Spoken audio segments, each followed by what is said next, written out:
నమస్తే రమగారు. నమస్తే జయ. రమగారు, ఏదైనా సరదా కథ చెప్పండి రమగారు ఒకటి. ఒక ఊళ్ళోనట నలుగురు ఫ్రెండ్స్ ఉండేవాళ్ళు. వీళ్ళకి కొంచెం పర్వాలే ఆస్తి స్వాస్తి కొంచెం కొంచెం ఉన్నాయి, బాగానే. ఎంతసేపు దొంగ వేషాలు వేసేవాళ్ళు. ఎవరో ఒకళ్ళని మోసం చేయటం, దారే పోయే వాళ్ళని బోల్తా కొట్టించడం, ఎవరినైనా కొంచెం చిన్నగా నాటకం ఆడి వాళ్ళ డబ్బులు లాగేయటం, పేకాటాన్ని మొదలుపెట్టి చివరికి పెద్ద పెద్ద పందాలు పెట్టించి అవతల వాడి డబ్బంతా ఊడగొట్టేయటం, ఇలాంటివి చాలా చేసేవాళ్ళు. ఆ ఊళ్ళో వాళ్ళంతా బాబోయ్ వీళ్ళతో పడలేని రా అనుకునేవాళ్ళు. తాకట్టులో ఉన్న బంగారాన్ని విడిపించి ఆ రోజు ఆన్లైన్ రేటుకే మేము కొంటాం. Sharma gold company. అయితే ఎవరో ఒకడిని, ఒక బకరాన్ని వెతుక్కుంటూ ఉండేవాళ్ళు అనమాట. సరే ఏమనుకున్నారు, మన ఊళ్ళో వాళ్ళందరినీ మనం లైన్లో పెట్టేశాం, కొత్త ఊరు వెళ్ళి ఎక్కడికైనా వెళ్ళి ఏదైనా సంపాదించుకోవాలి, బాగా ఇప్పుడంతా చిన్న చిన్నవి సంపాదనలు బాగా సంపాదించుకోవాలని భావించారు. సరే ఇంట్లో పెళ్ళాం పిల్లలు అమ్మలు అందరి మెడల్లోవి చెవుల్లోవి అన్నీ తీయించేసి వాటిని డబ్బు చేసుకుని తలా ఒక చిన్న మూటా సిద్ధం చేసుకున్నారు. పై ఊళ్ళకి వెళ్ళి బాగా సంపాదించుకొస్తామని చెప్పి బయలుదేరి వెళ్ళారు. నలుగురు ఓ పట్టణానికి చేరారు.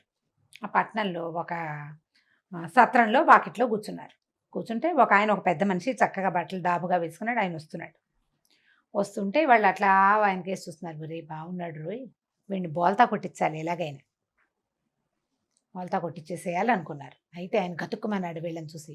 ఒకప్పుడు వీళ్ళ దారైపోయి వాళ్ళని మోసం చేశారు చూడు చాలా మందిని, అందులో ఈయనొకడు. ఆయన తల ఒప్పుకున్నాడు, వీళ్ళ సంగతి చూద్దాం మనం కూడా అని భావించాడు. సరే ఏమైంది, మీదే ఊరండి, మీదే ఊరు అని మాట్లాడుకున్నారు. ఈ సత్రాల్లో భోజనాలు అయ్యాక ఈ సాయంకాలాలు అనమాట, రాత్రిళ్ళు పడుకుంటారు. పొద్దునే మళ్ళీ లేచి నడవాలి కదా, పాతకాలపు కథలు కదా ఇవి. సరే రాత్రి పెందరాళ్ళు అంటే కొంచెం 6:30 7 గంటలకు భోజనాలు చేశాక 2 గంటలు కబుర్లు చెప్పుకుంటారు. అంతా ఓ చోట చేరితే మీదే ఊరు ఇవి ఏవో మాట్లాడుకున్నాక కాలక్షేపం కావటం లేదు. ఏవైనా వెరైటీగా కథలు చెప్పుకుందామా, మనం పందెం వేసుకుంటే బాగుంటుంది, కథలు కాకుండా పందాలు అన్నారు. ఈయన అన్నాడు, అలాగేనండి, ఏ పందానికైనా నేను రెడీ నేను అన్నాడు. అన్నాక ఏమన్నారు, ఇప్పుడు పందెం వేసుకున్నాం, మీరు నేను పందెం వేసుకుంటే మధ్యవర్తి ఒకడు ఉండద్దు అన్నారు. సరే ఆ సత్రం యజమాని ఆ ఊరి మున్సబు కూడా, వీళ్ళు ఏ ఊరైతే వెళ్ళారో ఆ ఊరి మున్సబు ఆయన సత్రం అధికారి అనమాట. ఆయన పెడదాము మధ్యవర్తిగానే ఆయన కూర్చోబెట్టారు. వీళ్ళు నలుగురు ఏం చెప్పారంటే, ఒకటి చెప్పాడు, మేము నలుగురు 4 కథలు చెప్తాం, కథని కాదనకూడదు, మధ్యలో అడ్డం రాకూడదు, కావాలంటే మీరు కూడా ఓ కథ చెప్పచ్చు, కాదన లేకుండా చెయ్యాలి, కాదు అంటే మీరు మాకు డబ్బు ఇవ్వాలి, ఓయ్ అవును అంటే వాళ్ళు ఏదంటే దానికి ఒప్పుకోవాలి కదా. ఇలా కుదిర్చారు. సరే మొట్టమొదటి వాడు ఒక కథ చెప్పాడు. నాకు 2 నెలల వయసు అప్పుడు ఓసారి నేను చింత చెట్టు ఎక్కా. చింత చెట్టు మీద నుంచి పైనుంచి కిందకి చూస్తుంటే ఒక పులి వెళ్తుంది. నేనేం చేశానంటే చింతకాయలు కోసి, 2 నెలల పిల్లాడు, చింతకాయలు కోసి ఆ పులి వస్తుంది కదా దాన్ని ఠపామని కొట్టి అది ఢామని చచ్చిపోయింది. అంటే భలే బాగుంది కథ అని అడిగిన. చింత చెట్టు ఎక్కితేవా 2 నెలల పిల్లాడివి అనలా, చింతకాయ వేసి కొడితే పులి చచ్చిపోతే భలే చెప్పావాయి కదా అనలేదు, అనకూడదు అంటే కష్టం. సరే రెండో వాడు చెప్పాడు, మా చిన్నప్పుడు మా తాత నేరేడు చెట్టు మీద కూర్చుని కాయలు కింద పడేస్తే పనస పళ్ళంత నేరేడు పళ్ళు బంగారపు రంగులో పడేవి. పనస పళ్ళు నేరేడు చెట్టు మీద నుంచి నేరేడు కాయకు వస్తే అది పనస పండంతా ఉండటం, బంగారపు రంగులో ఉండటం. నేరేడు అని ఎందుకంటే నేరేడు రంగులో ఉంటాయి కాబట్టి మా తాత అట్లా చేసేవాడు. అసలు మా తాత చేసినంత గొప్ప పనులు ఇంకెవ్వరూ చేయలేదు. ఆయన ఏ చెట్టు ఎక్కినా బంగారపు రంగు పళ్ళు కోసేసేవాడు. చెట్టు ఎక్కడం ఆలస్యం, ఆ బంగారం అంతా మా ఇంటి నిండా బంగారమే. ఆ బంగారం ఒకసారి ఈయన మా ఇంటికి వచ్చినప్పుడు మన ఎదురుకుండా ఉన్నాడే పెద్ద మనిషి, కొన్ని బంగారపు గింజలు ఈయనకు కూడా ఇచ్చా అన్నాడు. అనేసరికల్లా ఇప్పుడు అవునన్నాలా, నాకెప్పుడు ఇచ్చావు అంటే ఓడిపోయినట్టు, అవును అంటే బంగారపు గింజలు వెనక్కి ఇవ్వాలి. ఓహో బాగుంది. మొదటివాడు ఊరికే కథ చెప్పి ఊరుకున్నాడు, రెండోవాడు ఈయన ఇరికించడానికి చూస్తున్నాడు. సరే బాగుంది, శభాష్ చాలా బాగా చెప్పారన్నారు. ఆగిద్ది. 4 5 చెప్పాలి కదా, అప్పుడు కదా ఒకళ్ళనొకళ్ళు ప్రూవ్ చేసుకునేది. మూడోవాడు ఏం చెప్పాడంటే, ఒకరోజు నేను అలా వ్యాహ్యాళ్ళకి వెళ్తుంటే ఒక పెద్ద పులి వచ్చింది. దాన్ని చెవులు పట్టుకుని కుందేళ్ళని విసిరినట్టు విసిరా. అది కుందేలాగా వెళ్ళి పొదలపడింది. అప్పుడు ఆ కుందేలు మాంసం కోసం నేను పొదలోకి చేయబెట్టి కుందేలుని తీసి కాల్చాను. కాలిస్తే దాన్ని కాల్చి దాన్ని నేను అమ్మితే నాకు 1000 వరహాలు వచ్చినాయి. అందులో 500 ఈ పెద్ద మనిషికి ఇచ్చా, మా వాకిట్లోకి ఈయన వచ్చినప్పుడు. అయిపోయింది కథ. శభాష్, బాగుంది. 4గో వాడు చెప్పాడు కథ. 4గో వాడు ఏం చెప్పాడంటే, నేను చేపల వేటకు వెళ్ళాను. చేపల వేటకి వలేసా. వలేస్తే ఒక పెద్ద చేప పడింది వలలో. చాలా పెద్దది. ఎంత పెద్దదో! ఆ పెద్ద చేపను అతి కష్టం మీద బయటికి తీసుకొస్తే దాని పొట్ట చీరితే అందులో ముత్యాలు, రత్నాలు, వజ్రాలు, వైఢూర్యాలు అవన్నీ ఈయన మా వాకిట్లోకి వస్తే ఈయనకు అమ్మడానికి ప్రయత్నించాను. ఈయన అవన్నీ తీసుకున్నాడు కానీ నాకు డబ్బు ఇవ్వాల. నా అంత చేపల వేటగాడు ఎవ్వరూ లేరని ఈయన నాకు కితాబిచ్చాడు మా ఊళ్ళో. కానీ డబ్బు ఇవ్వాల. కానీ నాకు డబ్బులు ఇవ్వలేదు. ఆ డబ్బుల వసూలు కోసమే నేను ఈ ఊరు వచ్చాను. ఏమంటారు అన్నాడు. చాలా బాగా చెప్పారండి అన్నాడు. భలే చెప్పారండి కదా, ఎంత బాగుందో అన్నాడు పెద్ద మనిషి. ఈ మున్సబ్ గారు కూడా శభాష్ అన్నాడు. ఇప్పుడు వీళ్ళు పెద్దగా టలాయించడానికి వీల్లేదు. ఈ సత్రం అధికారి, అన్నం పెట్టినవాడు, పైగా ఆ ఊరు మున్సబ్బు. ఎక్కువ టకుటమార వేషాలు వేస్తే ఈయనేం చేస్తాడు? కొంచెం జాగ్రత్తగా ఉన్నారు. ఇంతకంటే గొప్ప కథ ఎవడైనా చెప్పగలడా? చెప్పలేడు. ఎందుకంటే వీళ్ళకి సంవత్సరాల తరబడి మనుషుల్ని ఇట్లా టోకరా ఇచ్చేసే పద్ధతి ఉంది. ఎలాగా? ఓ మేకపిల్లని పట్టుకుని ఇది ఏప్రిల్కి మార్చి తర్వాత ఏమొస్తుంది, ఏప్రిల్ తర్వాత మే వస్తుంది, మళ్ళీ తర్వాత దాని జూన్కి ముందు ఏమొస్తుంది అంటే మే అనిపించినట్టు. అంతే. అవతలాడు మే అని చెప్తాడు ఆటోమేటిక్గా. అంతే కదా? అవును. అలాంటి ప్లాన్ చేసి ప్రతిసారి చేసేవాళ్ళు. వీళ్ళకి చాలా అనుభవం ఉంది. దొరికేశాడు ఈయన. సంపన్న గృహస్థు, చక్కగా జరి పంచ అవి కట్టుకుని ఉన్నాడు. ఉత్తరం కూడా జరిది. ఉంగరాలు ఉన్నాయి, వేళ్ళకి మెళ్ళలో గొలుసు ఒకటి కనిపిస్తుంది, కాళ్ళకి 2 వెండి కడియాలు ఉన్నాయి, చెవులకు పోగులు ఉన్నాయి, ఖచ్చితంగా జేబులో డబ్బులు ఉంటాయి కదా అని ఊహించారు. సరే, ఇప్పుడు ఈయన చెప్పాడు. ఈయన కూడా కథ చెప్పాలి కదా. నో అనలేని కథ చెప్పాలి. నో అనకూడదు అవతల వాళ్ళు, అవునని అనాలి. ఈయన ఏం చెప్పాడంటే, నాది పెద్ద వ్యవసాయ క్షేత్రం, చాలా పెద్దది. పత్తి విత్తనాలు నాటుతాను నేను.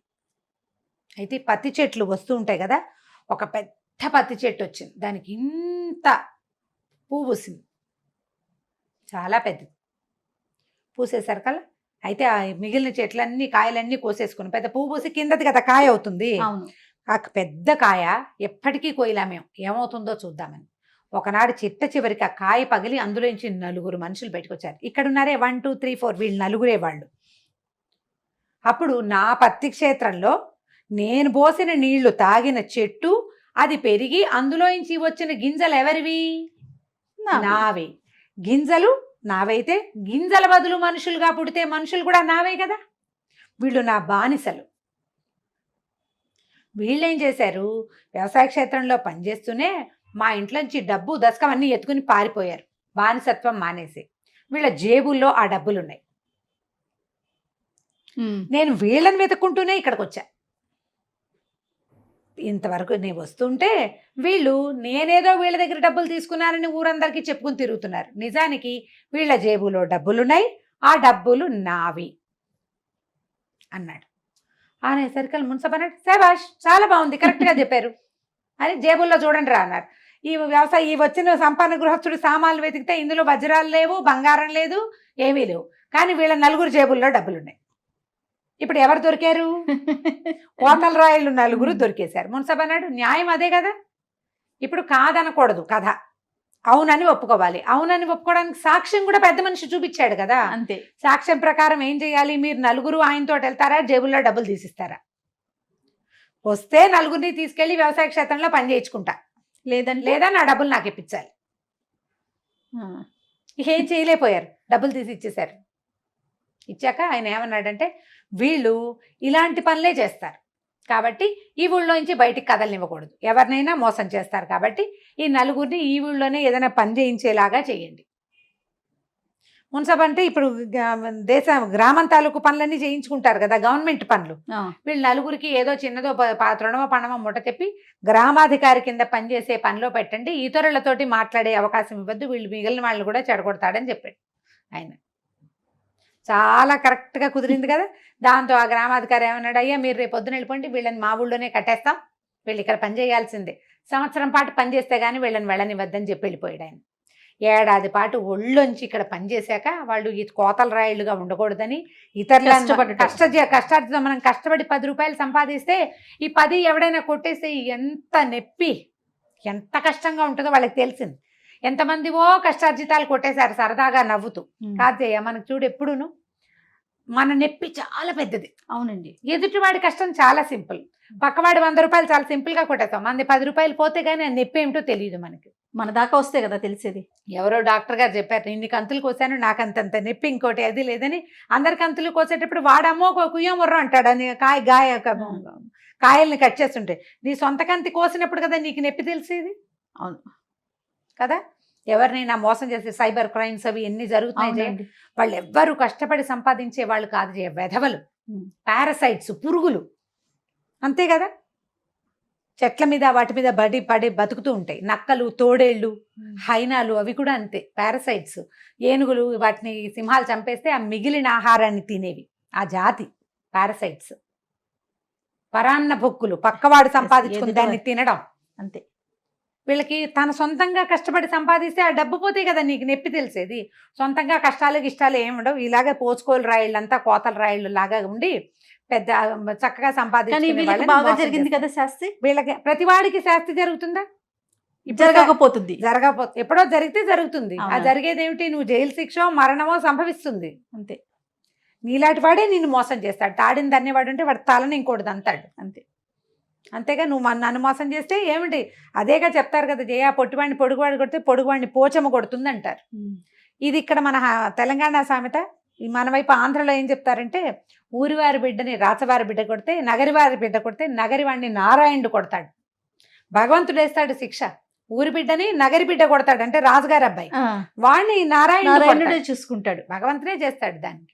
కాబట్టి ఇలా పోచుకోలు రాయిళ్ళుగా ఉండొద్దు. ఈ రోజుల్లో కుర్రాళ్ళు పనులు చేసుకొని చక్కగా మంచిగా పని చేసుకుని కష్టపడి పక్కవాడు సంపాదించుకున్న దాన్ని లాక్కోవటం తెలివి కాదు. అది పారాసైట్స్ గా బిహేవ్ చేయటం, పరాన్న భొక్కులుగా ప్రవర్తించడం ఎంత బ్యాడ్ ప్రాక్టీసో. వాళ్ళని కల్లా తల్లిదండ్రులకి ఎంత చెడ్డ పేరో దానివల్ల పాపం కదా.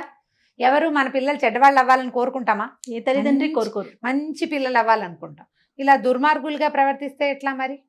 చూడు కథ ఎంత బాగుందో కదా. కథ బాగుంది. తెలుగులో ఉన్న అన్ని తిట్లు తిట్టారు మీరు.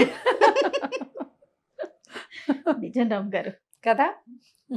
నిజంగా పిల్లలకి చెప్పాల్సిన కథ చాలా బాగుందండి. నమస్తే. నమస్తే.